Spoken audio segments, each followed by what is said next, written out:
মেয়েদের সুখী হবার গোপন সূত্র। একজন স্বামী তার স্ত্রীকে কখন পাগলের মতো ভালোবাসে জানেন? এক বৃদ্ধা মহিলা সাক্ষাৎকার, যিনি তার স্বামীর সাথে সফলতার সাথে কাটিয়ে দিলেন দীর্ঘ 50টি বছর। তাদের জীবন শান্তিতে ভরপুর ছিল, ঝগড়া তো দূরের কথা, দাম্পত্য জীবনে কখনো কথা কাটাকাটি পর্যন্ত হয়নি। একজন সাংবাদিক এই বৃদ্ধার কাছে তার 50 বছরের স্থায়ী সফলতার রহস্যের ব্যাপারে জানতে চাইলেন। কি ছিল সেই রহস্য? মজার মজার খাবার বানানো, নাকি দৈহিক সৌন্দর্য, বেশি সন্তান জন্ম দেয়া, নাকি অন্য কিছু? বৃদ্ধা বললেন, দাম্পত্য জীবনে সুখ শান্তি প্রথমত আল্লাহর ইচ্ছা, অতঃপর স্ত্রীর হাতেই। একজন স্ত্রী চাইলে তার ঘরটাকে জান্নাতের টুকরা বানাতে পারেন, আবার চাইলে এটাকে জাহান্নামেও পরিণত করতে পারেন। কিভাবে?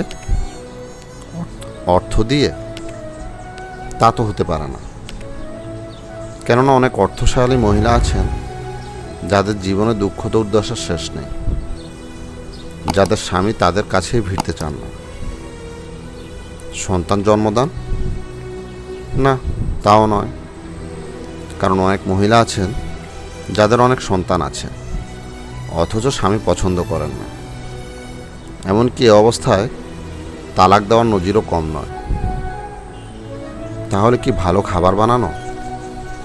এটাও না, কারণ অনেক মহিলা আছেন যারা রান্নাবান্না বেশ দক্ষ, সারাদিন রান্নাঘরে কাজ করে, অথচ স্বামীর দুর্ব্যবহারের সম্মুখীন হন।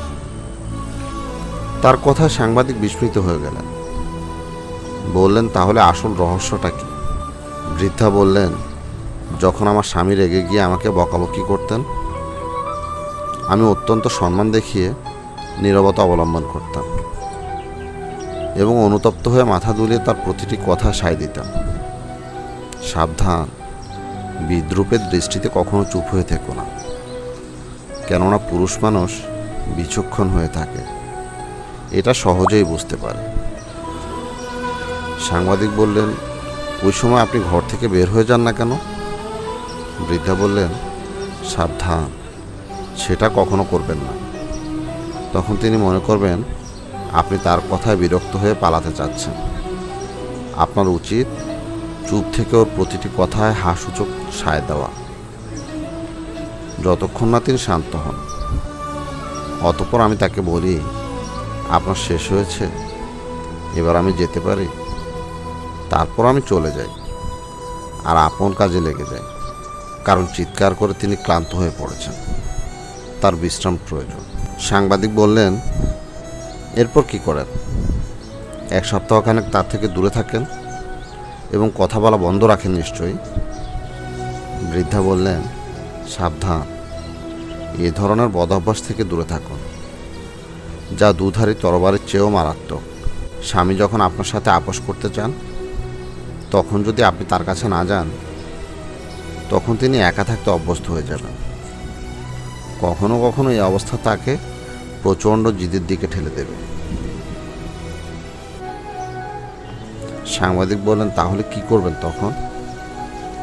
বৃদ্ধা বললেন, 2 ঘন্টা পর 1 গ্লাস দুধ বা 1 কাপ গরম চা নিয়ে তার কাছে যাই আর বলি, নিন, এগুলো খেয়ে নিন, আপনি খুব ক্লান্ত।